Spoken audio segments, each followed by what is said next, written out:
Trump's Defense Department nominee, Pete Hegseth, appeared before the Senate Armed Services Committee this week, where female Democrat senators tried to force him to declare that women are fit for combat duty by becoming hysterical and shaking their tiny fists at him, a man who could crush their skulls between the fingers of a single hand. Women Democrat senators like Kirsten Gillibrand, Mazie Hirono, and Tim Kaine tried to hammer Hegseth with the mightiest power females have, the power to bully men into lying about women's capabilities in the hopes it will buy them a few minutes of peace. But the senators' attacks were dampened by the fact that they were leftists.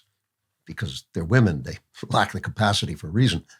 The onslaught by the female Democrats was reminiscent of the playground scene from Alfred Hitchcock's horror film The Birds, in which legions of crows and seagulls and other shrill, cawing, vacant-eyed creatures slowly gather on the telephone lines in what at first seems an innocent natural phenomenon, but eventually reveals itself to be the prelude to an uncanny assault on humanity itself, with the birds making up for what they lack in logical thought with the sharpness of their talons and a relentlessness that could drive a man almost to madness amidst the cacophony of wild, screeching cries from their high-pitched, rage-infused voices. Except instead of birds, it was Democrat women, which in some ways was even worse because they didn't even have the mercy to peck out Hegseth's eyes so he wouldn't have to look at them while they tried to rip him to pieces because he refused to lie about women in combat. Kirsten Gillibrand, for instance, demanded that Hegseth answer two questions. One, do you think women can play an essential role in combat? And two, do you think this dress makes me look fat? Hegseth tried to split the difference by saying the dress was very appealing, but women would disappear in combat like a faint pencil smudge under the force of an industrial-strength eraser. But Senator Gillibrand would not be satisfied until Hegseth showed himself willing to shower her with flattering deceit so she could continue to live in a dream world of feminine strength and competence rather than in reality where she just feels so insecure and down on herself all the time. Mazie Hirono demanded that Hegseth promise he would give up alcohol, women, nights out on the town with his friends, and any hobbies that would distract him from her needs and desires. Hegseth, however, refused, saying he'd only met Hirono 10 minutes ago and wasn't yet willing to make that big a commitment.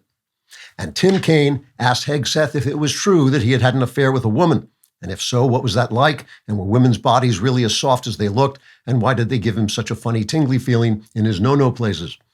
The obsession with feminizing combat units while the Chinese marshal their forces for war is part of a new Democrat strategy forming in the wake of Donald Trump's victory over what's-her-name in the presidential election.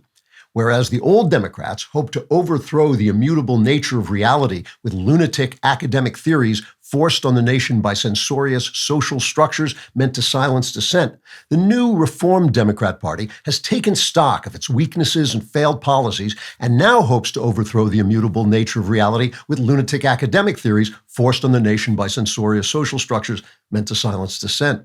So, for instance, in California, Democrats made sure the fire department was stocked with women and that water policy was based on environmentalism. Then when Los Angeles burned to the ground while fat lesbian firefighters, all named Kristen for some reason, ran in helpless hysteria from one empty fire hydrant to another, Democrats sought to stifle criticism by having the mainstream news media write such headlines as homophobes make politics out of fire victims' suffering.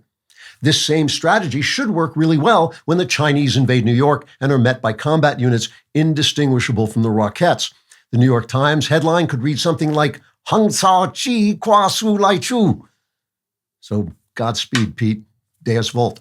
For more great content, like and subscribe. And for even more great content, subscribe to The Andrew Klavan Show wherever you get your podcasts.